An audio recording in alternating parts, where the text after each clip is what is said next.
Bienvenidos oficialmente al inicio del curso de biología celular. Hoy día principalmente la idea es que eh, despejemos dudas que hayan quedado sobre lo que hemos visto previamente. Me parece que está bastante informada la materia en ese sentido, ¿m? Pero si alguien tiene todavía alguna duda, vamos a poderla ver. Primero que nada quisiera hacer una pequeña revisión del programa con ustedes, ¿ya? Entonces, muy bien. Entonces, como ustedes saben, ayer o el viernes subí el programa. ¿Mm? El curso tiene en horas directas de la cátedra oficial, tenemos 3 horas, esas son las 3 horas que nos conectamos a Zoom, ¿ya? Tenemos una serie de horas dedicadas al laboratorio, que es también parte del tiempo del curso, ¿ya? Y tenemos horas de estudio personal, que son horas que ustedes deben dedicar a la semana. En total, este curso, ¿ya? Exige que ustedes le dediquen 12 horas totales a la semana. Si ustedes no están dedicándole 12 horas a la semana, quiere decir que no están estudiando lo suficiente para el curso. ¿Bien? Entonces, por favor, esta es la característica principal que vemos cuando a alguien le ha ido mal en el curso. Le preguntamos en el examen, por ejemplo, ¿usted dedicó 12 horas a la semana? Y la respuesta es no. ¿Mm? Entonces, dedíquese 12 horas. ¿No? Eso quiere decir que 12 horas cada semana, de aquí hasta el principio, o sea, del principio hasta el final del curso. ¿No? No le dedique 48 horas en los días de la prueba. Eso no rinde, no cunde. ¿Mm? Ok. Bueno, el propósito general del curso ya lo hemos conversado un poco entre todos, ¿verdad? O sea, la, la biología, que es la rama central del curso que ustedes están tomando, ¿ok? Y la rama central de todas sus carreras, está basada sobre la característica esencial de la vida, que es que está hecha de células. La unidad más simple de vida, la unidad más pequeña de la vida, son las células. Y también, cuando ustedes subdividen una célula, ahí deja de estar vivo. ¿No? Entonces, para entender lo vivo en todas sus dimensiones, lo primero que tenemos que entender son las células. ¿No? Y lo que nos interesa es que no tengan ustedes un sistema de aprendizaje de memoria, sino que sean capaces de integrar todos estos conocimientos. ¿Ya? Bueno, acá están distintos tipos de competencias a los cuales tributa este curso, que es parte del currículum, que es parte en sí de los perfiles de egreso de sus carreras. ¿Ya? Les voy a pedir por favor que revisen esto con detalle. ¿No? Los resultados de aprendizaje, que esto es lo que ustedes deben saber al final del curso. ¿Ya? Ustedes deben poder relacionar las biomoléculas, los organelos y los mecanismos que sostienen la homeostasis. ¿Ya? Deben tener un conocimiento mínimo de los componentes bioquímicos. ¿No? ¿Ya? Entender cómo ocurre el intercambio de materia y energía, y por qué hablamos de que las células son sistemas abiertos. ¿No? Y por otra parte, entender cómo funciona la membrana plasmática, la frontera de la célula. ¿Ya? Cómo ocurren los comportamientos intracelulares, cómo están los compartimentos organizados y qué ocurre en cada uno de ellos. Algunas técnicas básicas, deberán reconocerlas, ¿ya? Y fíjense que esto es importante. Ustedes deben reconocer las diferencias entre las múltiples fuentes de información, discriminando de acuerdo a su confiabilidad, ¿ya? Y este punto es crucial. Anticipa las exigencias del curso, utilizando el tiempo y recursos puestos a su disposición, ¿ya? Ok.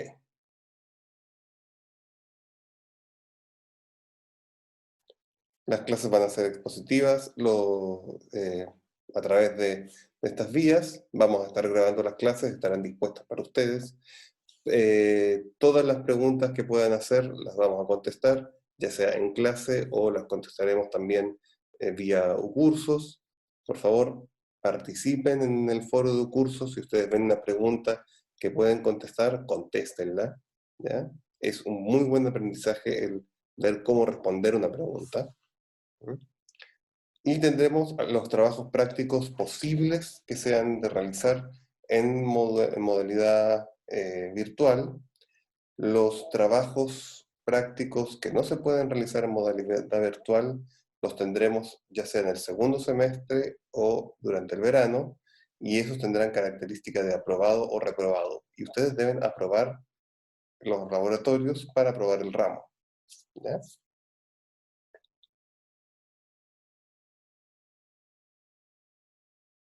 Tendremos 3 pruebas de cátedra que serán en línea y su nota será del 80% de las pruebas, ¿ya? Y la actividad práctica que tendremos en línea también será, las notas de ella serán el 20% de la nota final. Los estudiantes cuyas notas de cátedra y trabajos prácticos ponderen una nota entre 3,7 y 3,95 pueden optar a dar un examen oral vía Zoom con los profesores del curso. Y ese examen tendrá un carácter de aprobado o no aprobado, ¿ya? Y al aprobar este examen, la nota máxima a la que pueden optar será una nota final de 4, ¿ya? La bibliografía, bueno, están los libros, hay bibliografía complementaria también, y ustedes tienen un video y tienen enlaces al sistema de la universidad para conectarse para ver los libros, es decir, no hay una restricción a los libros que ustedes puedan acceder, ¿ya? Ustedes tienen acceso a todos estos libros. Mm.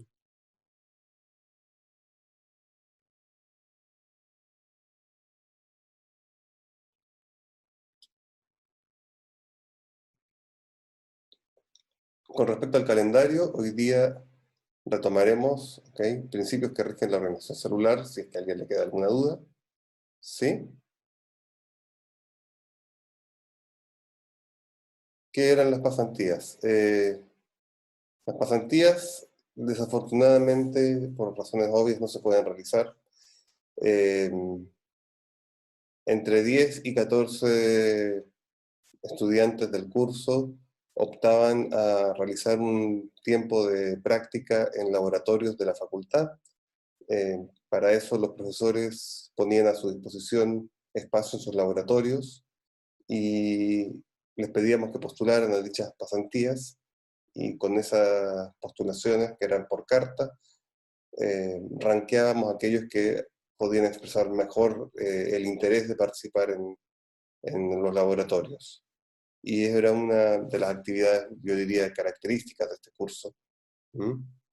Eh, pero bueno, no hay forma de hacer eso en línea. ¿Mm? Eh, bueno, las primeras 7 clases, ¿ya? O sea, fuerzas atractivas, microscopía, membranas, organización de la diversidad celular y transporte a través de membranas, junto con un repaso que haremos el martes 19 en la mañana, son parte de la prueba número 1, que es la que se realizará el miércoles 20 de mayo a la hora del curso. En ese horario yo abriré una prueba vía UCursos a la cual ustedes tienen que acceder y deberán contestar esas preguntas, ¿ya? Eh, es importante destacar, es importante destacar que el, el que ustedes pudieran hacer trampa no implica que deban hacer trampa, ¿ok? Una cosa que conversamos durante las clases anteriores era cuál es el motivo de que la ciencia tiene la credibilidad que tiene.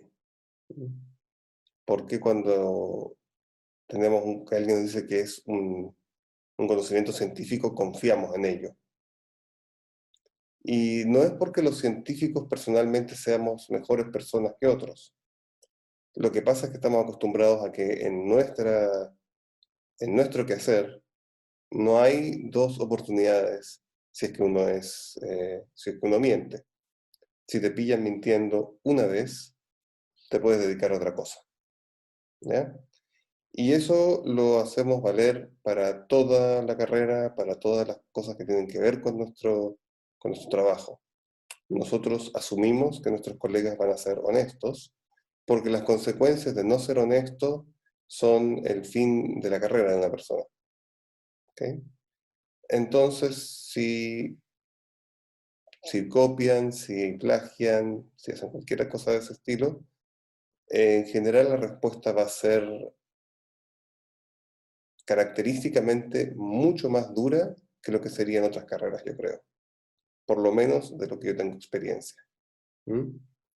No tenemos ningún espacio para eso en esta carrera. ¿Ok? Realmente es mejor sacarse un 1, honestamente, a correr el riesgo de que los pillemos copiando. ¿Mm? Perdón un segundito. Tulio, no sé si tú quieres comentar algo al respecto. Habíamos hablado de las clases que van a entrar en la prueba 1. Después tenemos las clases 8, 9. En las clases hasta la prueba 1, las clases las daremos el profesor Tulio Núñez y yo. En la clase número 8 ya tendrán una clase con el profesor Elías Butreras, ¿ya? Y la clase 9 será con el profesor Cristian González. Ellos también son dos biólogos celulares de muy buena característica. Elías es bien joven y lidera un laboratorio con resultados muy impresionantes en lo que es los mecanismos moleculares del dolor, ¿ya? Si ustedes se imaginan, seguimos usando analgésicos, en muchos casos, los mejores analgésicos que usamos hoy en día son analgésicos que estaban presentes hace 2 siglos, ¿ya? Entonces, entender cómo funciona el dolor a nivel celular permitirá trabajar sobre ello. Y el doctor Cristian González trabaja en neurociencias, es uno de los neurocientíficos más destacados de nuestro país, y además es podríamos decir, particularmente especialista en citoesqueleto, ¿ya? Así que por favor, yo lo que les sugiero es que estudien antes de las clases, para que puedan hacer preguntas pertinentes, ¿ya? Yo les voy a subir una serie de artículos que ustedes pueden leer previo a la clase, para que estén atentos. Se los voy a subir en castellano, van a ser artículos de difusión, no artículos de investigación científica, entonces son mucho más fáciles de leer. ¿Mm? Ahí volveremos un poco sobre lo que va a ser bioenergética, ¿ya? En mitocondrias y cloroplastos, que se los daré a un servidor. Y ahí tenemos una semana de receso. ¿Mm? Esta semana de receso es una semana de descanso. ¿Mm? Tenemos la siguiente clase, que es síntesis de proteínas en el retículo endoplasmático, un nuevo repaso y la prueba número 2. ¿Ya? Y ahí comenzamos la última etapa del curso, donde veremos flujo vesicular endocitosis, la ruta secretoria, material genético, ¿no? Las interacciones entre las células, matriz extracélular y matriz celular, y la transducción de señales, ¿no? Para terminar en el ciclo celular. ¿Ya? Y aquí tendremos justamente la prueba número 3, ¿no? Y habrán tenido ustedes todas sus actividades prácticas que las va a organizar el profesor Julio Callaga. Si tenemos pruebas que recuperarle a alguien porque ha tenido una inasistencia justificada a las pruebas, ¿ya? Y las justificaciones, por favor, hacerlas a través de la Secretaría de Estudios. ¿Mm? Estas pruebas las recuperaremos aquí y el miércoles 5 de agosto estará el examen. ¿Mm? Para esta fecha ya la gran mayoría de ustedes ya tendrán su nota final. ¿Tulio, algún comentario? A ver, ¿tengo prendido el micrófono? ¿Sí? Es que no, todavía soy medio ñordo en estas cosas. Solo que aprovechen el curso. Ese es un curso que ustedes les va a dejar conocimientos, manera de pensar para el resto de sus carreras, ¿cierto? El curso de biología celular, inicialmente, cuando yo era coordinador único, traté de cambiarlo del primer semestre porque ustedes venían recién llegando de otra experiencia, otra intensidad de estudios, y era muy duro que ustedes se enfrentaran a un curso altamente exigente como este. Pero no me dejaron cambiarlo, y la razón era que era un curso magneto. Un curso Magneto era un curso que atraía, ¿ya? Y que hacía que muchos de ustedes que están por primera vez entrando, digamos, a una carrera de tipo biológico, se quedaran en la carrera y no la abandonaran y se fueran para otros lados. Básicamente, los conocimientos que ustedes adquieran acá los van a estar aplicando continuamente en el resto de los cursos que tengan en sus licenciaturas. Eso. Ujú. Solo hacerles un comentario sobre las justificaciones. ¿Mm? Las justificaciones en la Secretaría de Estudio pueden ser de orden médico o pueden ser eh, a través de la Dirección de Asuntos Estudiantiles, ¿ya? Cualquiera de esas justificaciones nos viene bien. ¿Mm? Si les falló el internet, lo que fuera, es una justificación válida, pero tienen que justificarla oficialmente, ¿ya?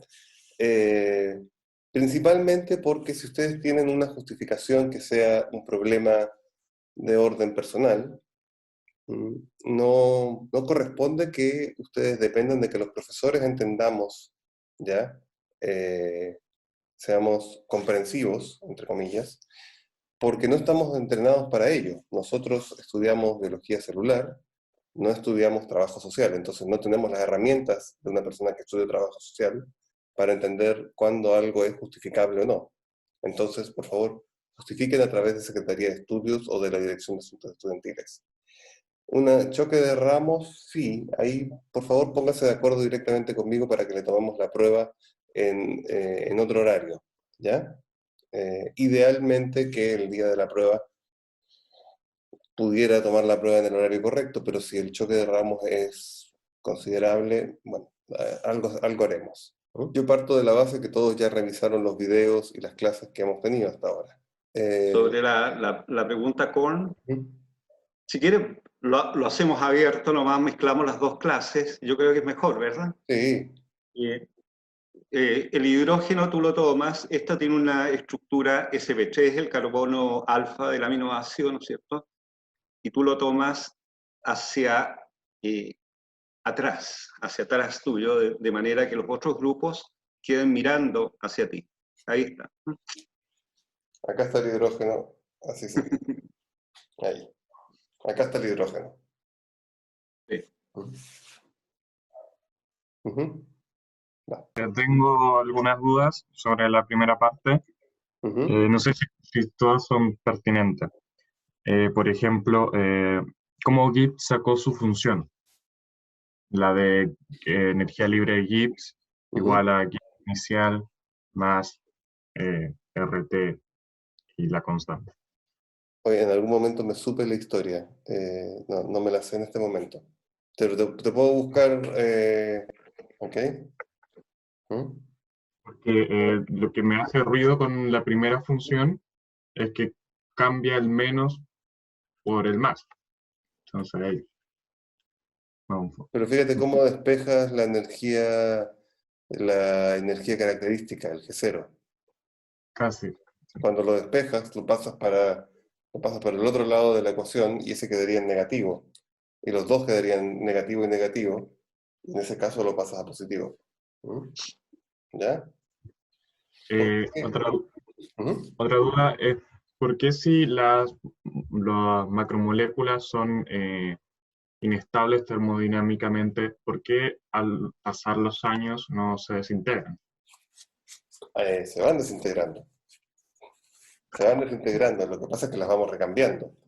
Por ejemplo, tú no tienes los mismos lípidos, los mismos átomos, si quieres, que te componen a ti, que te componían hace 3 años. ¿Ya? Tú has cambiado prácticamente todos los átomos de tu cuerpo mientras estás vivo. Esa característica de vivo que te permite ir cambiando, te va permitiendo acumular los isótopos que están a tu alrededor. Cuando tú dejas de estar vivo y dejas de incorporar de manera activa, eh, por ejemplo, un isótopo como el carbono 14, que decae en el tiempo y tú no estás incorporando carbono 14 nuevo, tú puedes con eso calcular cuánto carbono 14 debería haber estado presente cuando esa persona recién estaba viva y cuando murió. ¿Mm? Entonces, en el decaimiento de ese carbono 14 que tú ya no estás incorporando, nos indica cuánto tiempo ha pasado desde que moriste. ¿Mm? Hay un muy buen podcast al respecto en ese de la ciencia pop, el podcast de la ciencia pop de Gabriel León. Con eso lo vas a encontrar el podcast. Bien, a ver, ¿tienes más dudas? La cosa del doble de Ujú. calorías, a ver, Ah, espérate, déjame ver si lo puedo llegar ahí, ya. A ver, ya, DL, ¿por qué se refiere en los ácidos grasos que el CO2 y agua rinde el doble de calorías que los azúcares? ¿Ya? Y acuérdense que ese poder reductor generado finalmente se utiliza en la cadena de transporte de electrones, que ustedes van a ver con mucho detalle en las clases de mitocondria del profesor Roth. ¿Ya? Pero básicamente esa es la idea. A estaba ver, haciendo un pequeño esquema al respecto también, pero si se fijan, si tuviéramos acá un pseudo, podríamos decir, ¿ya? Tenemos acá, que si ustedes piensan que estos fueran estas moléculas de dos carbonos, ¿ya? Si yo lo acoplo a CoA, ¿ya? Estos son acetil-CoA, ¿ya? Si yo las acoplo entre sí,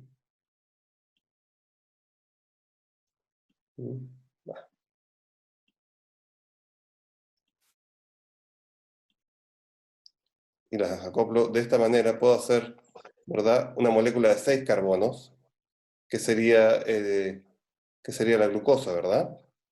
Entonces, para una molécula de 6 carbonos como la glucosa, tendría 3 acetil-CoA. Pero dos de estos carbonos se pierden en una oxidación al pasar de piruvato a acetil-CoA. Entonces, realmente, para utilizar, la mitocondria tendría 2 acetil-CoA. En el caso de los ácidos grasos, no pierde esos dos primeros carbonos. Entonces, la diferencia entre glucosa y ¿cómo se podría decir? Un ácido graso de cadena de 6 que nunca he visto, sería que este ya tiene un acetil-CoA más disponible también, ¿ya? Entonces, por un lado está la reducción de los carbonos y por otro lado, la cantidad de acetil-CoA a la cual tiene disponible. estoy de acuerdo, está bien. Ujú. Profe, la variación de energía que usualmente muestra las reacciones químicas es la energía estándar, ¿ya? La energía libre de Gibbs es la fórmula completa. ¿Mm? Cuando la célula libera energía y disminuye su entropía y el medio la aumenta, el universo oficialmente tiene entropía. ¿Es debido a la cronología de los sucesos o tiene otra razón con el cumplir? ¿Mm? Isabela, no es que tenga la razón de cumplir ¿cómo se dice? No tiene no es que tenga la razón de cumplir las leyes de la termodinámica. No puede, no puede contravenirlas, o sea, no es como, de la misma manera que nosotros no podemos ir contra la ley de gravedad, ¿ya? Y tenemos que buscar una manera como de acomodarnos para poder tomar un avión, ¿verdad? Porque no podemos ir contra la ley de gravedad. Lo que hacemos es que aprovechamos otras características para no estar sujetos totalmente a ella. ¿Mm? Pero no podemos ir contra ella. De esta misma manera, entonces, la célula, siendo parte del universo, rodeada de todo este universo, al mismo tiempo que está generando entropía negativa en su entorno, o sea, perdón, al mismo tiempo que toma entropía negativa del medio, es decir, cosas organizadas, las desorganiza y aumenta la entropía total del universo, las células se están manteniendo organizadas a sí mismas. Entonces, cuando tú haces la sumatoria de toda la entropía en el universo aumentó. Pero la entropía siempre va a aumentar. Y no es una cosa de cronología, tiene que estar ocurriendo en la reacción. ¿Ya? La variación que normalmente mostramos, por ejemplo, en los gráficos, cuando yo les muestro el típico gráfico que les he mostrado de Gibbs versus tiempo, esa es la energía libre de Gibbs. ¿Ya? La estándar sería la que ocurriría bajo condiciones estándar. Y Yo creo que aquí hay en la pregunta hay algo que vale la pena destacar, que es la palabra cronología, y es muy interesante, pero las leyes de la termodinámica nunca consideran tiempo. Si ustedes revisan cualquier ecuación, nunca va a estar el factor tiempo, ¿ya? Está así el factor de equilibrio. El equilibrio puede ser alcanzado en segundos o puede ser alcanzado en años o muchos años, ¿ya? Entonces la termodinámica ve las condiciones, ¿ya?, para alcanzar el equilibrio o no, pero nunca habla del tiempo. Así que la cronología ahí no está considerada.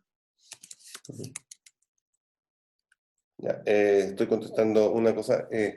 Si alguien pide que le vamos a pedir que reconozcan aminoácidos H, o sea, aminoácidos lextroquiros o dextroquiros, no, eso espérense cuando tengan bioquímica, ahí yo creo que los van a poner a hacer esas cosas. ¿Mm? Sí, ustedes tienen que saber ahí que los aminoácidos de las proteínas son D, y no son D y L, o L, son D. Y eso es parte de la cultura general que tienen que tener acá en este curso. Ahora, si yo les pusiera en una prueba, yo creo que todos ustedes lo contestarían bien, sea cosa de leerse esta ley Korn, e inmediatamente van a saber. Yo en la cápsula les puse 2 ejemplos, y estoy seguro, uno es D, el otro es L. Estoy seguro que lo van a sacar todos ustedes, es fácil. Así que ojalá les preguntara si era D o L, para ustedes, digo. Hay una pregunta bien interesante de Beatriz Contreras que nos pregunta por qué los aminoácidos, o sea, cómo los aminoácidos se comportan en distintos pH, ¿verdad? pH menor que 7, pH 7, pH mayor que 7. Y eso tiene que ver con la protonación que van teniendo los aminoácidos, ¿ya? Eso le cambia, básicamente puede alterar la carga de algunos aminoácidos, y eso puede cambiar la estructura tridimensional de las proteínas. Hay proteínas, por ejemplo, que no adquieren una estructura funcional a menos que estén a un pH más ácido, un pH menor a 7. Eso produce, por ejemplo, que las proteínas que van a ser peptidasas en los lisosomas no se activen antes de haber llegado al lisosoma y encontrarse un pH 7. Eso tiene que ver básicamente con la capacidad que tienen los aminoácidos de protonarse. Tulio, ¿tú puedes explicar un poquito mejor lo que es un anfolito, tal vez? Sí, si ustedes piensan en un aminoácido como el carbono alfa, ¿no es verdad? Un amino, un carboxilo y un grupo R sustituyente, ¿verdad? La sensibilidad pH está absolutamente centrada en el grupo R. Y ese grupo R puede ser no polar, ¿cierto? Puede ser un ácido, ¿cierto? Como el aspartico y el glutámico, y esos van a tener una sensibilidad pH, ¿no es cierto? Se van a protonar o no protonar. Y también pueden ser grupos aminos que van a poder adquirir un protón extra, ¿no es cierto? Y quedar cargados positivamente como función del pH. ¿De acuerdo? Entonces basta con que ustedes se vean la tabla de aminoácidos y van a ver que están clasificados. Aminoácidos neutros, polares, no polares, básicos y ácidos. Y todo eso esas características están dadas por el grupo R, o el grupo sustituyente del aminoácido. Quería contestar esta pregunta que dice, ¿qué mecanismos una reacción no espontánea se acopla a una espontánea? Hay distintos mecanismos para eso, ¿ya? Déjame revisar nada más la presentación, ¿dónde lo podíamos? Aquí. Ya. Todos pueden ver la reacción que veíamos acá, una reacción de algo diferente, un metabolismo de síntesis. Entonces, fíjense, acá tenemos el ejemplo mecánico, ¿verdad? De cómo se acoplan dos cosas. Tenemos esta situación en que vamos a tener un reactante de baja energía que se va a convertir en un producto de más alta energía, ¿verdad? Entonces, esto lo acoplamos mecánicamente a este reactante que va a disminuir su energía, siendo un proceso exergónico, acoplándose. ¿Ok? Entonces tenemos dos reacciones que van a ocurrir al mismo tiempo. ¿Cómo se acoplan estas dos reacciones? Hay varias maneras. La primera podría ser que este plano que ponemos acá fuera una enzima, ¿sí? Que por un lado une un sustrato y por el otro lado une otro y modifica su estructura tridimensional gracias a esta degradación para hacer que esto cambie. Esa es una manera que podríamos entender inmediatamente, ¿no? La otra es que tengamos una reacción como el caso de la reacción de Fenton, ¿verdad? En que tenemos la producción, si ustedes se fijan, la primera parte de la reacción de Fenton tiene un delta G positivo, ¿verdad? O sea, la formación de estos dos grupos no es espontánea, pero la formación de este grupo, el paso de este grupo a agua oxigenada, está acoplado a todo esto, y este sí es extremadamente espontáneo, ¿no? Entonces lo que observamos es que el paso de toda la reacción se desplaza hacia este lado. ¿Por qué? Porque estos que se acumularían, ¿ok?, en la reacción no espontánea, no se acumulan, sino que se forman acá. Tulio, ¿tú tienes algún comentario al respecto? No, este es un caso típico de reacción acoplada. Esto es mi pan de cada día, digamos, es parte de mi labor de investigación. Y eso, nomás. Si ustedes ven, ahí tienen 3 reacciones, ¿verdad? Con sus delta G correspondientes. Y el proceso total que lo tienen después de la línea, abajo de la línea, es el que ustedes ven ahí, ¿verdad? Que es la producción del radical hidroxilo, al final el OH punto, ese es un radical libre, tremendamente reactivo. Bueno, la reacción, aunque la primera reacción, la 1, tiene un delta G positivo, al acoplarse a reacciones delta G negativo, hace que el conjunto de las 3 reacciones ocurra. Ahora, ¿cómo se acopla? Si ustedes piensan, por ejemplo, la reacción 2, ¿ya? Fíjense que en la reacción 1 se produjo este O2 punto menos, ¿ya? Ese es el radical superóxido. Y esa reacción tiene pocas probabilidades de ocurrencia, ¿verdad? Porque tiene un delta G positivo.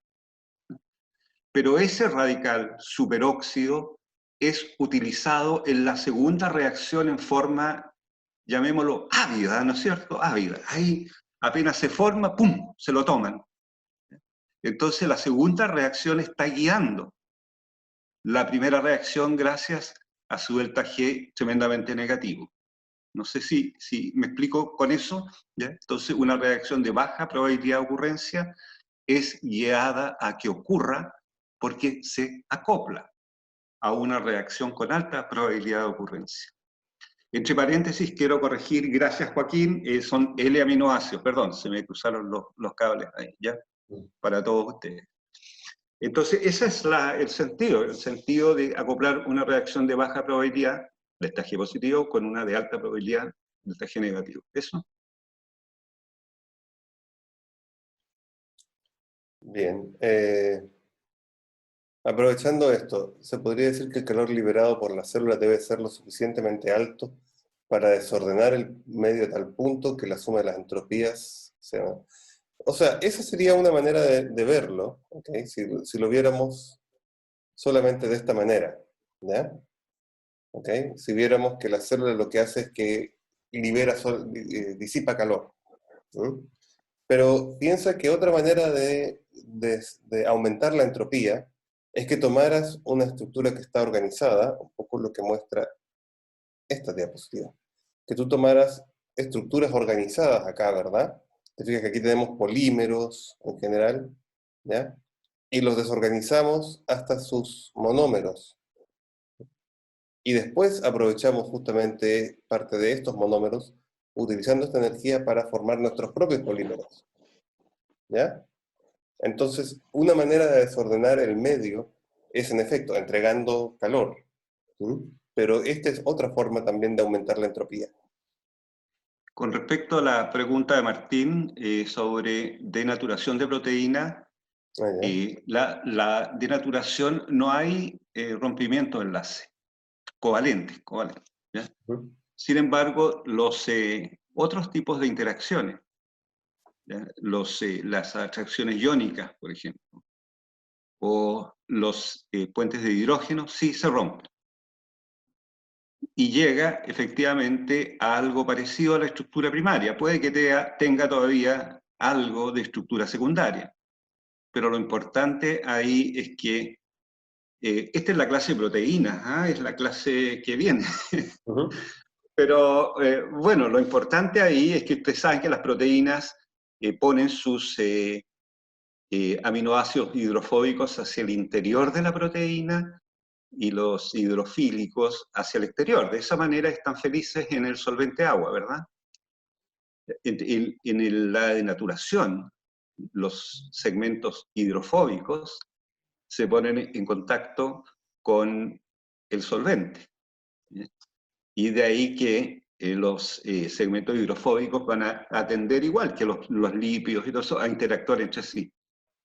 ¿Ya? Y eso es la agregación de las proteínas, y ahí ya el proceso de denaturación se hace irreversible. La estructura primaria, cuando el estímulo no es tan fuerte, no es que le estemos poniendo ahí una gota de ácido o lo estemos calentando a 100 grados la proteína, sino que cuando el estímulo es más fuerte hay una denaturación que no es completa, ¿ya? Y ahí la molécula puede alcanzar su estado de estructura secundaria y terciaria finalmente, ¿ya? Y eso, acuérdense que la estructura secundaria y terciaria son procesos, la generación de esa estructura son procesos espontáneos, ¿ya? A medida que la proteína se va sintetizando, ¿cierto? En el ribosoma va adquiriendo esa estructura porque las hace más estables, ¿cierto? Las alfa-hélices se forman espontáneamente, las abalanfetas espontáneamente, y posteriormente la estructura terciaria también, ¿de acuerdo? Entonces es la posibilidad de denaturación, de renaturación, perdón, es un proceso que puede ocurrir espontáneamente si es que no le pegamos un palo, entre comillas, a la proteína. Y además de eso están las chaperonas, ¿no es verdad?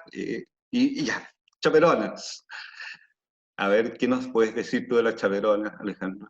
Antes de entrar a las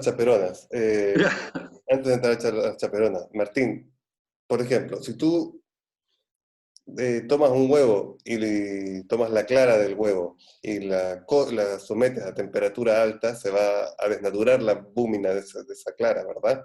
Y esa clara que veíamos que era transparente, ahora se va a volver blanquecina. Un típico huevo cocido, típico huevo hervido. Bueno, hay un paper de unos japoneses de hace 2 o 3 años que se dieron el trabajo de encontrar las condiciones químicas mediante las cuales podían renaturar la proteína de la albúmina, ¿ok? O sea, tenían que ir todo el camino al revés, y fue un trabajo contundente, o sea, tenían que lograr que las proteínas desagregaran y después volvieran a recuperar su estructura tridimensional nativa.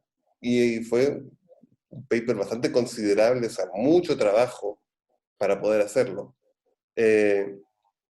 Entonces, muchas de las proteínas, cuando se están estructurando, adquieren estructuras tridimensionales que son, podríamos decir, incorrectas.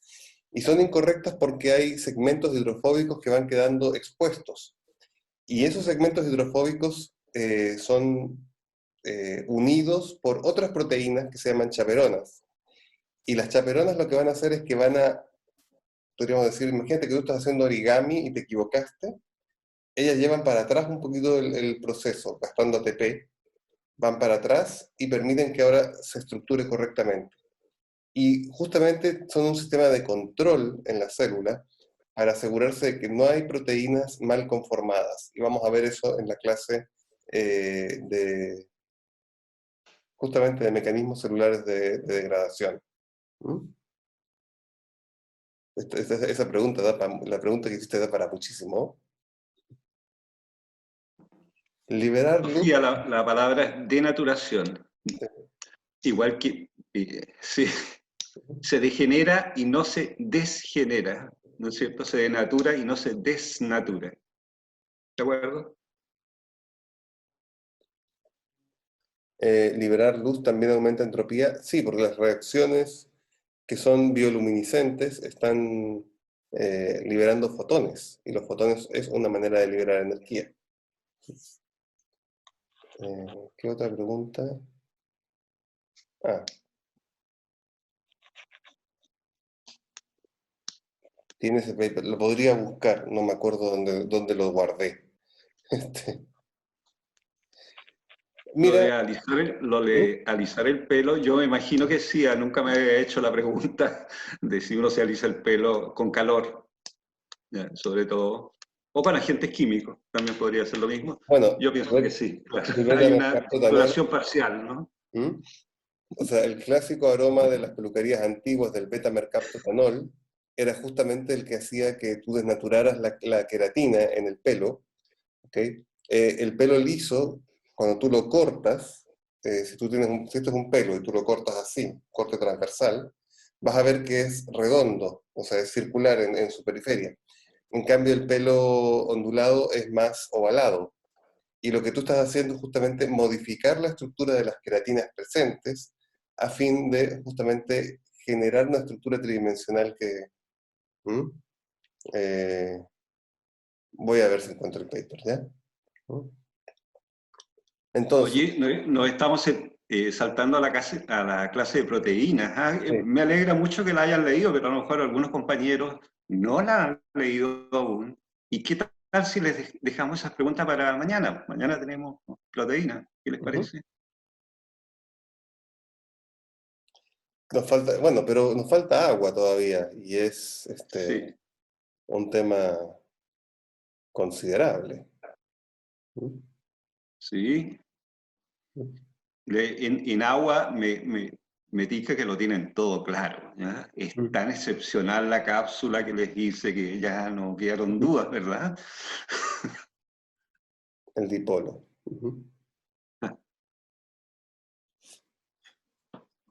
Tulio, ¿tú quieres contestar esa pregunta? Sí, un dipolo básicamente es a nivel nuestro es una molécula, a nivel que lo estamos enseñando, son moléculas que tienen una parte que es más positiva y otra que es más negativa. El agua es ustedes lo van a ver en todos los libros, es un dipolo, ¿ya? Pero podríamos pensar que es un doble dipolo, ¿no es cierto? Porque tenemos dos cargas positivas o parcialmente positivas. Entonces, pero en general dipolo es la palabra que se usa para eso. Es más bien convencional. ¿El agua pesada te refieres agua utilizando deuterio? Tiene las mismas propiedades. Sí. Y esa es la gracia, que justamente puedes usarla para marcar con hidrógenos pesados. Con deuterio, sí. Deuterio es un isótopo es un isótopo, ¿verdad? Lo que se dice, un isótopo del hidrógeno que tiene un neutrón extra. Un neutrón extra, sí. Sí, tiene un neutrón extra. Es más pesado que el hidrógeno. Y por lo tanto el agua es más pesada que Sí, el agua deuterada es más pesada. Y el tridio también. El tritio es otro isótopo. El tritio tiene un protón extra, ¿o no? No me acuerdo. No me acuerdo. No me acuerdo yo. Pero no te modifica no te modifica la estructura. Lo que tienen Sí, es que va decayendo. Entonces tú puedes ver cuánto decaen en el tiempo. Tú le puedes dar una cantidad de tritio específica. El deuterio es con oxígeno pesado y el tritio es con hidrógeno pesado. Esa es la diferencia. Sí, el deuterio no es radioactivo. Mm. Me estoy metiendo el lío acá porque Sí, estoy hablando de lo que me acuerdo, sí, pero el tritio es radioactivo, ¿cierto? Tiene una radiación beta y es muy útil, sobre todo para los químicos. ¿Ya? Hay veces que los químicos sintetizan grandes moléculas o moléculas a partir de moléculas pequeñas entre las cuales está el agua. Entonces, si usas agua tritiada, tu gran molécula que estás sintetizando va a terminar con radioactividad y la puedes seguir mucho más fácilmente. Bueno, y en general hemos usado, bueno, hoy en día se usa mucho menos la radioactividad en nuestros laboratorios. Es mucho más difícil conseguir elementos radioactivos hoy en día, eh, pero durante mucho tiempo los usábamos como mecanismos para seguir moléculas en el metabolismo. O sea, darle, eh, por ejemplo, podría ser glucosa tritiada o algo así a un organismo y ver a dónde iba a dar esa glucosa. ¿Mm? Entonces, eso hoy en día se usa mucho menos, pero todavía se hace en algunas cosas en que no tienes otro mecanismo para seguir algo. ¿Mm? La pregunta de Martín, ¿los enlaces covalentes pueden generar distribución asimétrica de cargas? Sí, dado la electronegatividad, sí. No es nada más que eso. Para el cálculo de la ley de Coulomb, ¿qué unidades se usan para medir carga de los iones? Es la carga. No tiene unidades, es carga. 1, 2, 3. Es un número nomás. Ujú. Profe, vamos a ver la materia del programa. Sí, no. Karina, me parece que no conozco otro líquido. El agua es bien particular. Se han planteado posibilidades de que bajo ciertas condiciones el amoníaco podría tener algunas características similares, pero no tiene esas mismas características exactas. ¿Ya? Karina, yo no sé, sí, yo no sé si tensión superficial, yo no les hablé de tensión superficial, y no sé, ya la tensión superficial es una característica de los solventes, pero sí lo que les hablé es de la constante dieléctrica, ya la constante dieléctrica del agua es una constante dieléctrica muy grande. La tensión superficial se mide con una cosa que se llama tensiómetro, y yo no sé, Alejandro, si tú tienes algo más al No, respecto, pero no es lo mismo que constante dieléctrica. no, solamente que la tensión superficial es producto también de los enlaces de los puentes de hidrógeno que se forman. Entonces, esa es la diferencia que tiene con respecto a otros solventes. El agua tiene esa capacidad de formar todos esos solventes, esos puentes de hidrógeno. ¿Mm? Hay una pregunta de que si puedo explicar el gráfico de catálisis. Si pudieras ser un poquitito más específica en tu pregunta, ¿ya? Tritio tiene 2 neutrones. Profe, respecto al gráfico de catálisis, es que no entiendo, o sea, entiendo que la enzima reduce la energía de activación, pero no entiendo cómo actúa. ¿Cómo físicamente actúa? ¿Ya? Claro, sí, eso, como qué tipo de reacción, si hace alguna reacción o algo, porque solo dice que disminuye la energía de activación. Ya. Déjame compartir un segundo mi pantalla, ¿ya? Ok, entonces, si tú tienes una enzima, ok, tuviéramos, por ejemplo, esta estructura, así. ¿Ya? Entonces, tú tuvieras 2 moléculas que van a reaccionar acá.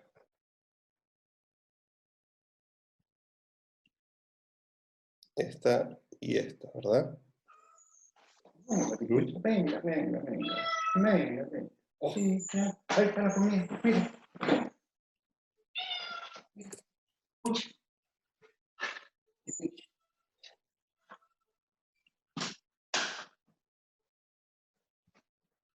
Alguien que está buscando su fuente de carbono, parece.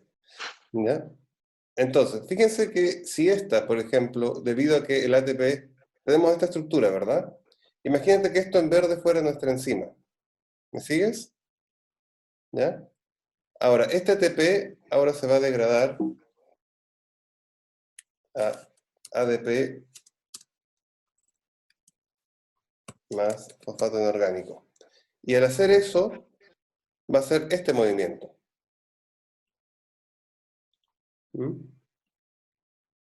Presionando una contra la otra.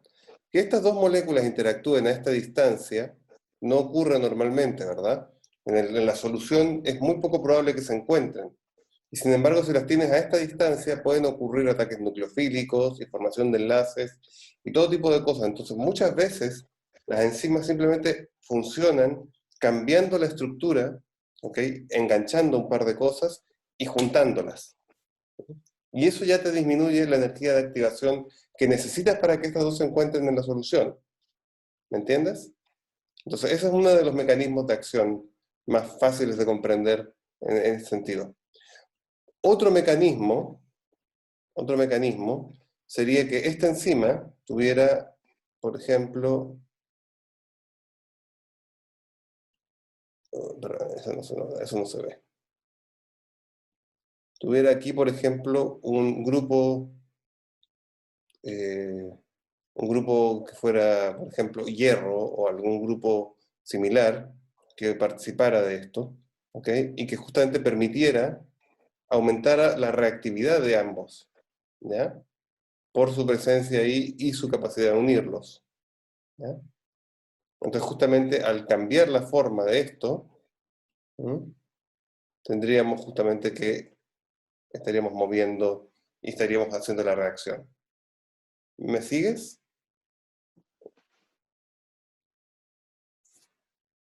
¿Sí? ¿No? Sí, sí, entiendo, profe.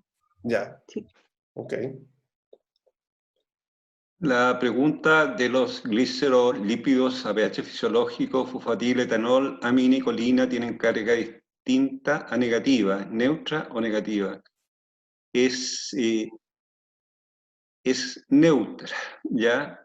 Tienen, o sea, una carga total, porque tienen una carga positiva y una negativa, y por lo tanto el conjunto es una carga neta de 0, ¿de acuerdo? En cambio, las otros fosfolípidos, las cabezas, serina y fosfatilinositol, tienen 2 negativas y una positiva, y por lo tanto la carga neta es -1, ¿de acuerdo? A ver, Tulio, parece que tenemos una sección del curso que no nos está siguiendo mucho de lo que estamos hablando. A ver, ¿cuál es la duda entonces? No, parece que están intentando entender, porque estamos yéndonos en algunas cosas que estamos yendo a mucha profundidad del tema, ¿ya? Pero lo que ustedes tienen que hacer, si no están entendiendo algo, es plantear su pregunta. O sea, por ejemplo, su compañera plantea de que ella no está entendiendo, y Sí, esto hace que nos demos cuenta de que todos, de que no todos están no entendiendo como... han leído las clases, sí. O no Tratemos de las han quedarnos en la entendido. clase, sí. Tratemos de quedarnos en la clase 1 y 2, porfa. Mañana vemos estructura de proteína entre paréntesis. ¿Ya? 25 mensajes nuevos. Profe, es termodinámicamente desfavorable la formación de biomoléculas. La formación de biomoléculas, en efecto, es termodinámicamente desfavorable. Pero, ¿cómo hacen los seres vivos para convertirlas en termodinámicamente favorables? Es acoplarla a reacciones que sí lo son, ¿ya? Entonces, tú no solamente tienes tu reacción de sintetizo una proteína, sino que al mismo tiempo que estás sintetizando la proteína, en la misma reacción estás degradando un equivalente ATP, que es el GTP, ¿ya? Entonces, eso te permite justamente acoplar ambas reacciones. ¿Mm? Valentina, espero que eso te aclare tu pregunta. Javiera, pasamos esto en la clase número 1, supongo, o en las clases 1, B y C, o sea, 1A, B y C, están detalladas estas cosas, pero con gusto te las detallo. Pero por favor, usemos otro lenguaje, ¿ya?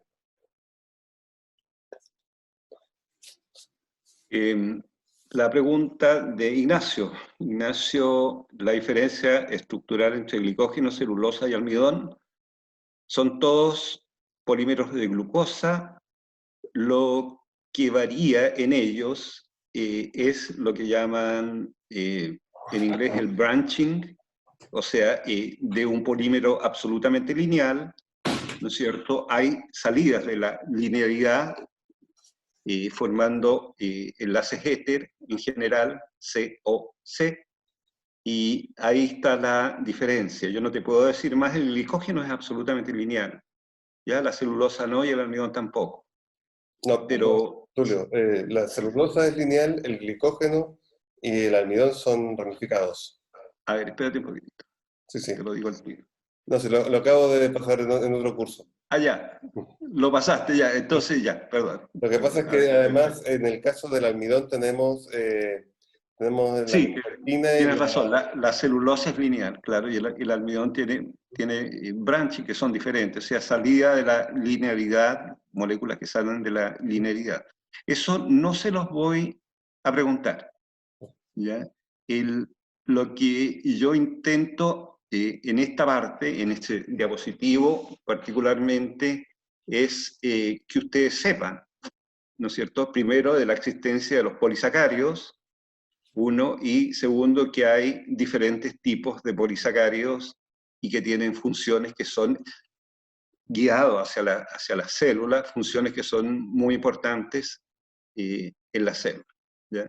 Nunca les preguntaría la estructura química del almidón, ¿ya? Versus el glicógeno, por ejemplo. Sería criminal de mi parte. Sí, bueno, lo que sí tiene gracia es que puedes usar las diferencias al momento de cocinar, ¿ya?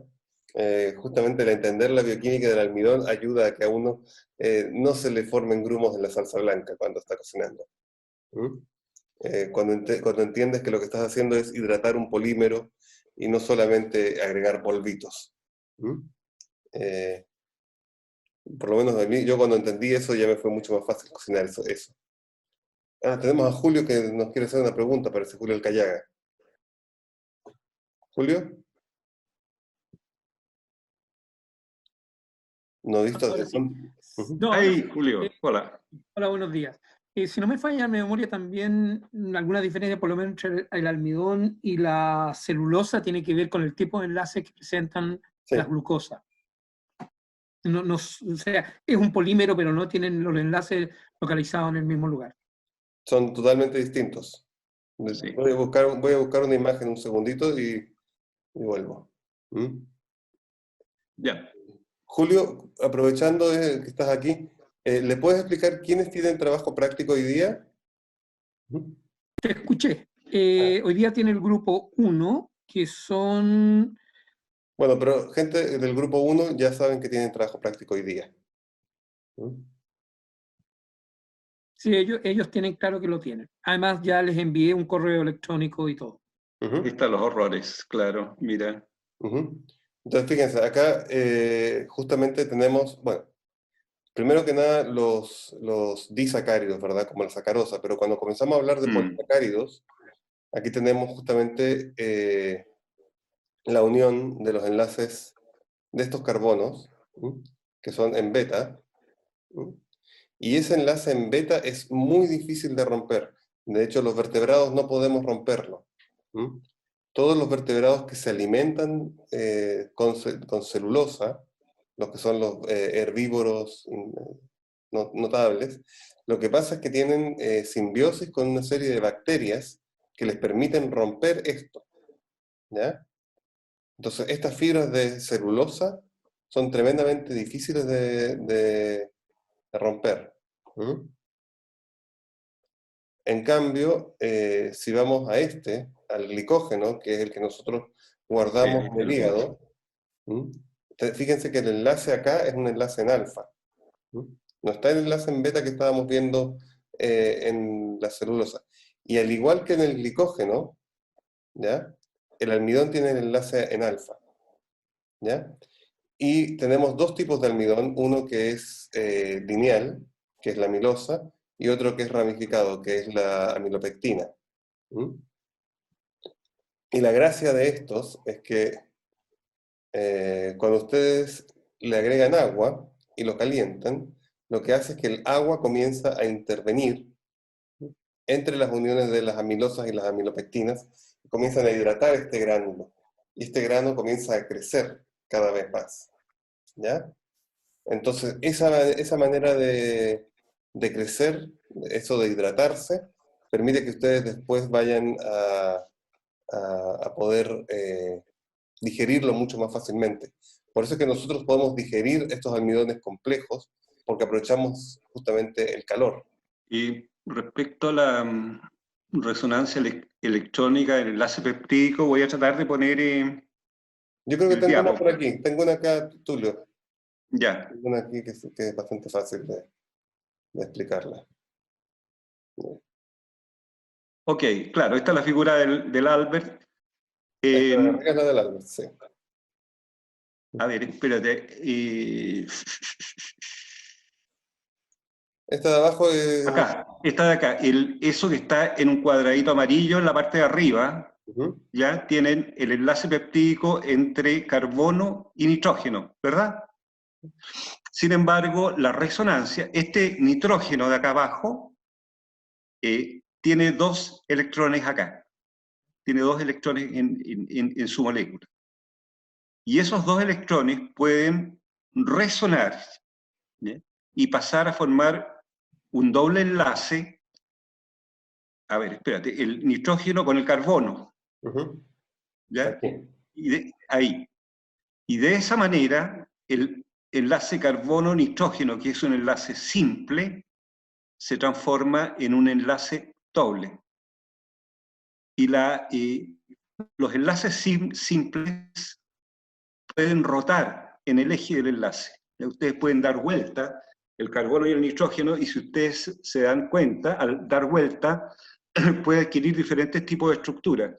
Si fuera solamente una cadena de enlaces lineales, como la ven ahí, la cantidad de estructuras que podrían formar las proteínas serían enormes. Ahí lo tienen, ¿ven? Ahora, el enlace doble no puede rotar entre sí. Ahí está, abajo, ¿verdad? Y tiene una estructura planar de sp2, pasan a sp. O no, sp3 a sp2. ¿Ya? Y por lo tanto es plano, ya no tiene esas 3 dimensiones, ¿se acuerdan? Esa que ustedes tomaban el hidrógeno y lo miraban hacia el frente, qué sé yo, esa estructura ya no aparece, es plano. Entonces es rígido, en el sentido de que no gira, y es plano.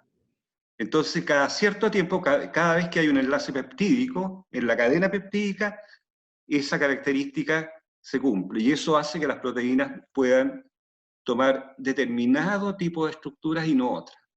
Y las estructuras que más toman son alfa-hélice y sabana beta, por supuesto. ¿Ya? Aquí vemos la cadena, justamente, donde se encuentran esos enlaces peptídicos. Entonces, justamente va... Ese par de electrones, claro, ese par de electrones del doble enlace de acá.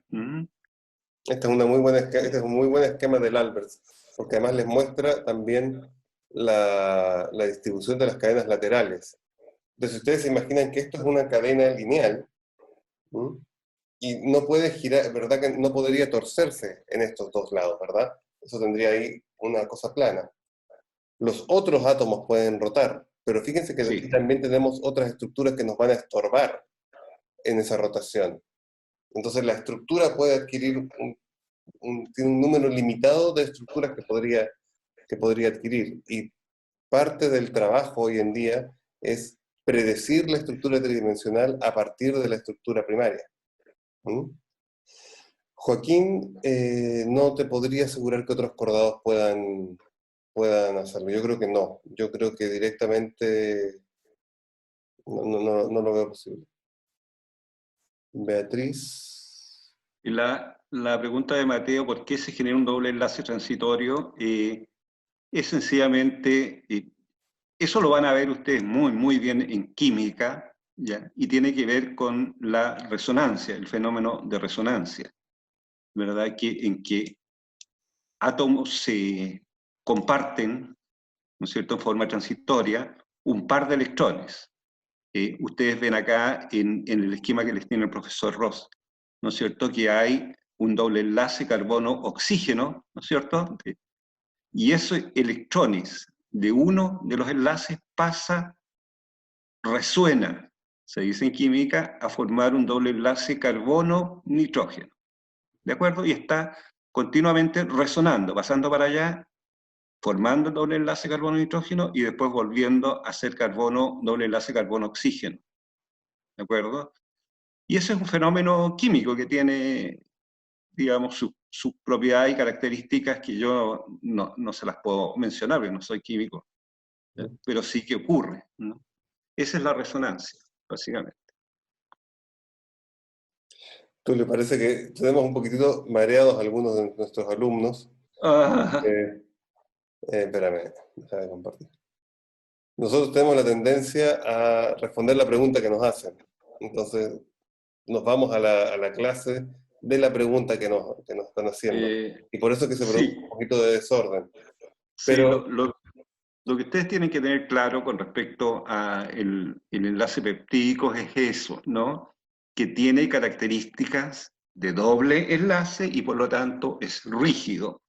Y al ser rígido, ¿no es cierto?, ese enlace no puede rotar. ¿Mm? Y por lo tanto la estructura que pueda formar la cadena polipeptídica queda limitada. Y esa limitación hace que finalmente una proteína, ¿cierto?, tenga siempre una estructura determinada.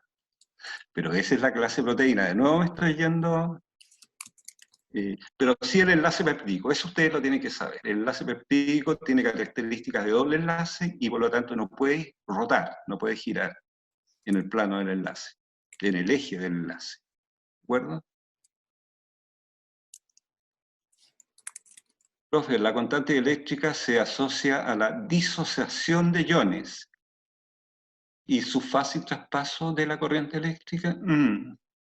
Sí, la definición de constante dieléctrica dice que es la capacidad de disolver iones, disolver moléculas cargadas, ¿ya? Moléculas que tienen iones. Entonces el NaCl se transforma en sodio más y cloruro menos cuando el solvente tiene una constante dieléctrica alta y lo puede disolver. El cristal cloruro de sodio o la sal cloruro de sodio se transforma en sus átomos, en sus iones correspondientes. ¿De acuerdo? Entonces sí puedes hacer una semejanza entre constante eléctrica y la capacidad de disolver sales en sus iones. Ahora que esos iones se disuelvan, sí pueden contribuir a que haya paso de corriente eléctrica por esa solución, obvio. a ver, hay una alumna, Karen, que quiere decir algo por el micrófono. Sí, hola, ¿me escuchan? Sí. Karen. Es que yo soy de biología ambiental y estamos hablando por el grupo de WhatsApp porque estamos un poco perdidos con la clase. Es que siento de que entiendo de que quieran responder todas las preguntas al tiro, pero creo que deberían ir más en orden. Porque estábamos viendo, no sé, entropía, después pasamos a proteína, después a glucosa, y muchos de mis compañeros nos perdimos en eso. Entonces eso es como una petición de si podemos ir como más ordenados, y si hay preguntas que si saltan materia, podrían decirle que preguntaran cuando veamos esa materia, porque nos estamos perdiendo mucho. Eso. Muy bien. Vamos a tratar de hacerlo. Vamos a tratar de hacerlo. Aquí hay un problema intrínseco, es que estamos viendo dos clases en una. Ya de aquí en adelante vamos a ver una clase nomás por sección. ¿Ya? Y ahí está el problema, pero tratamos de contestar a medida que ustedes van preguntando y eso hace que sea media salpicada la cuestión. ¿Ya? Yo estoy de acuerdo. A ver, Benjamín, vamos a ver eso en los trabajos prácticos, ¿ya? Ok. ¿Se acuerdan que en esta clase de principios que rigen la organización celular hablamos de cuál es la importancia de los principios de la termodinámica? ¿Ya? Esto lo tienen que tener ustedes claro y pueden revisarlo si no, de otros puntos. Por favor, revísenlo en la clase, a mi entender, obviamente un poco de cerca la recomendación, debiera estar claramente explicado ahí, ¿ya? ¿Qué es lo más importante? Uno, que entiendan el concepto de entropía. Dos, que vean cómo ese concepto de entropía se asocia a las reacciones en los seres vivos. Entonces, cómo los seres vivos, a pesar de que el ser vivo aumenta su orden, la entropía en el universo sigue aumentando. ¿Ya? Entonces, todas las reacciones que veamos en los seres vivos, en su totalidad, en la sumatoria de todas las reacciones del ser vivo, van a ser un aumento de entropía. ¿Ya? Puede ser que una reacción en particular, una reacción sea una síntesis, y que esa disminuiría la entropía. ¿Ya? Pero el sistema en total, o sea, todo el universo, perdón, va a tener un aumento de entropía. ¿Ya? Entonces, estas moléculas ya ordenadas es lo que llamamos entropía negativa. Son moléculas ordenadas. Cada vez que yo las desordeno, aumento la entropía. ¿Ya? Para poder ordenarlas, tengo que aumentar la entropía en otra cosa, por lo menos, para que la entropía total del universo aumente. Entonces, este valor delta S debe ser positivo para aumentar la probabilidad. ¿Ya? Entonces, las reacciones que son espontáneas, por ejemplo, este cubo de azúcar disolviéndose en agua, tiene un delta S positivo. Delta S negativo, esperaríamos que el agua formara un cubo de azúcar espontáneamente, y eso no va a ocurrir, ¿verdad? Entonces, para formar procesos que no son espontáneos, debemos invertir ya sea entropía o energía. A ver, la entropía, al igual que la entalpía, es una función de estado, es decir, depende solo del estado del sistema. A ver, se está saltando ahora la entalpía, espera un poquitito, ¿ya? Entonces, ¿de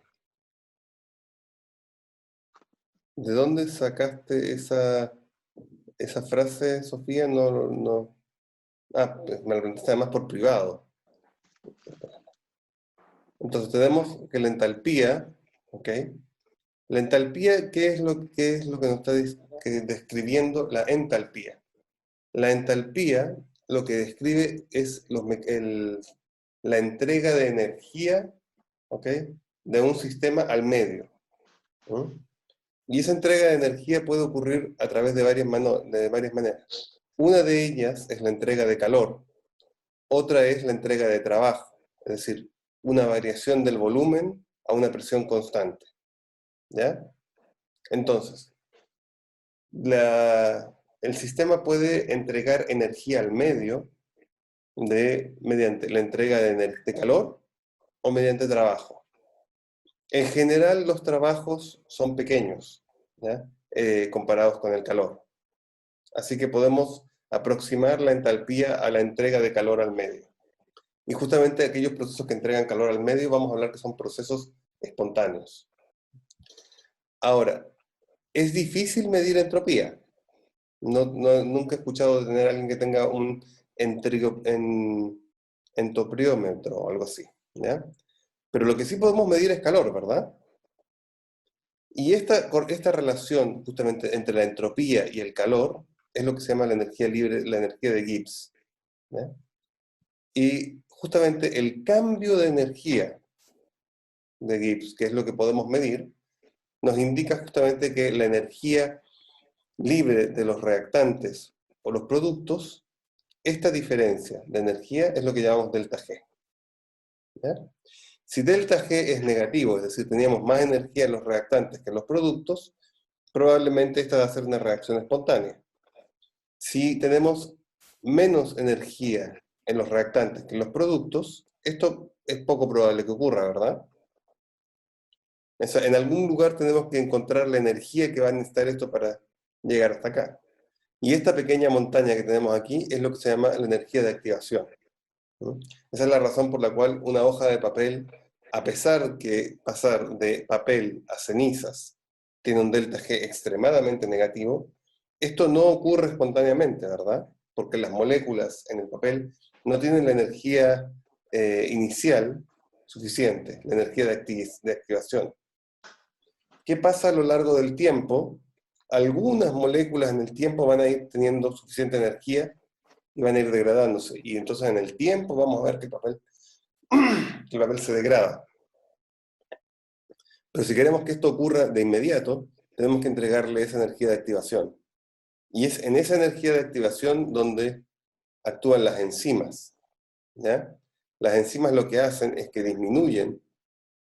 ¿Dónde está mi gráfico de enzimas? Lo que hacen las enzimas son catalizadores, disminuyen esta energía de activación.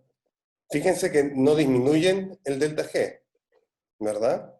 Pero sí esta energía de activación. O esta, que vendría a ser la de un proceso de anabolismo.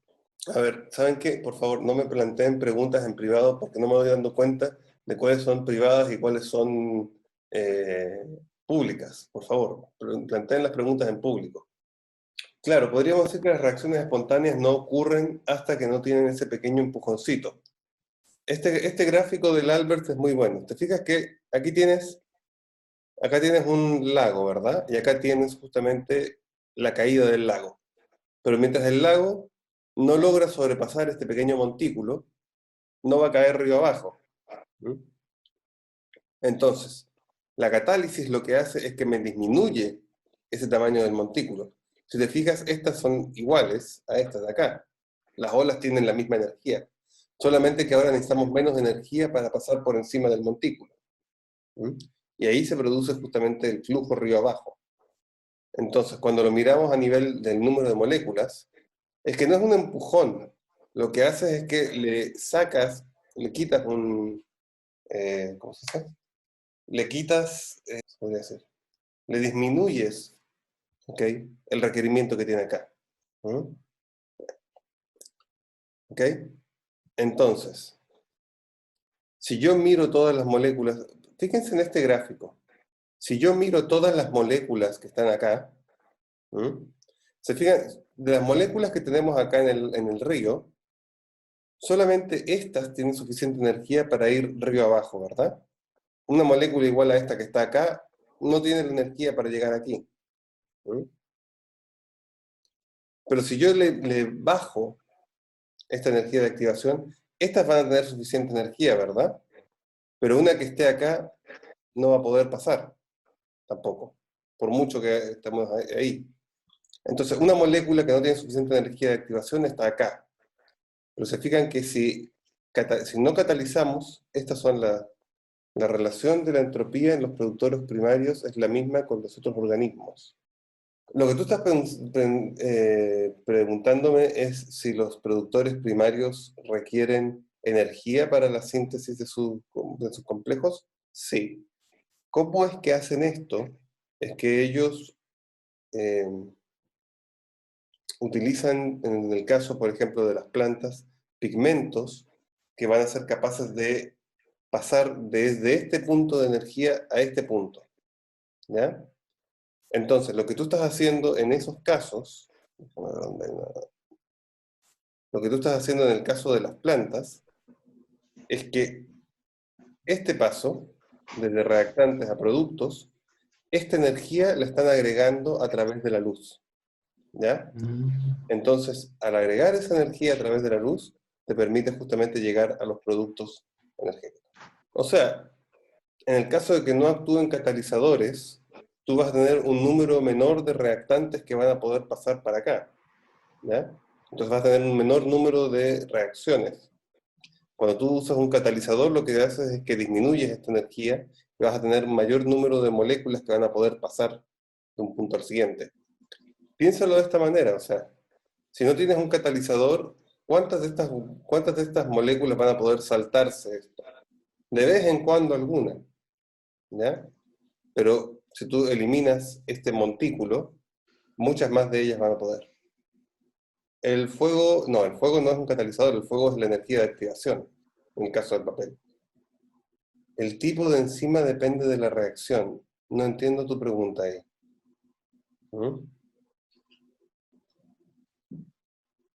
Supongo que Estefanía se refiere a que si cada enzima es específica para cada reacción. Lo que pasa es que en biología las cosas rara vez son tan absolutas, ¿ok?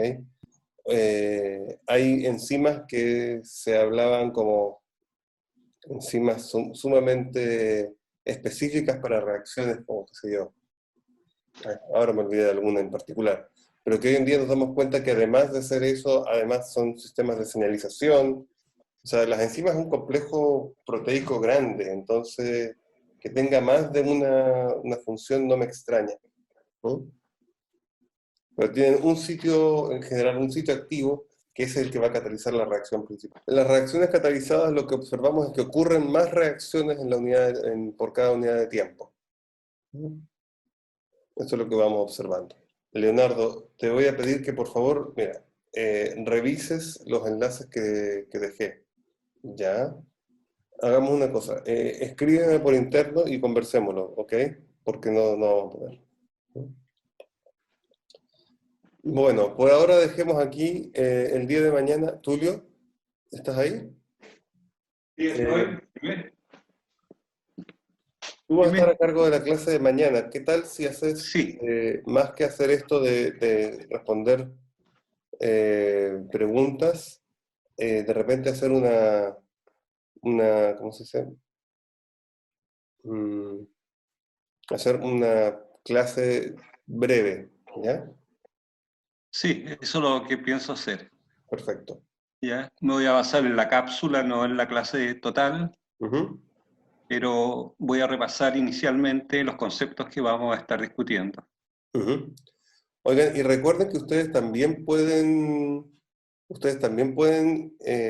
entregar información en UCursos a sus compañeros. Ustedes pueden subir enlaces, pueden entregar toda esta información que están entregando acá. Es sumamente interesante, ¿ya? Entonces ustedes pueden ayudarle a ¿Mm?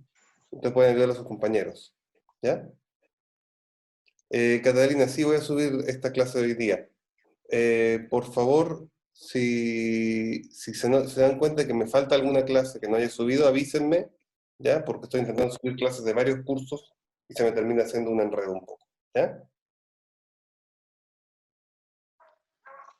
Ya, con respecto a las preguntas del Power, me imagino que es la respuesta de las preguntas. No las voy a subir, pero las podemos revisar en la clase, ¿ya? En la clase de mañana. Esas preguntas son para ustedes, ¿ya? Es una manera de repasar finalmente la materia. Eso. Ujú. ¿Las clases están en la parte de enlaces o en la parte de material de Docente, material docente. ¿Mm? Tulio, tú mañana vas a revisar la clase de proteínas, ¿verdad? Sí, sí. Ujú. Muy bien. Muy bien, que tengan muy buen día y nos veremos entonces mañana. Nos veremos. Ujú. Nos vemos, adiós. Adiós.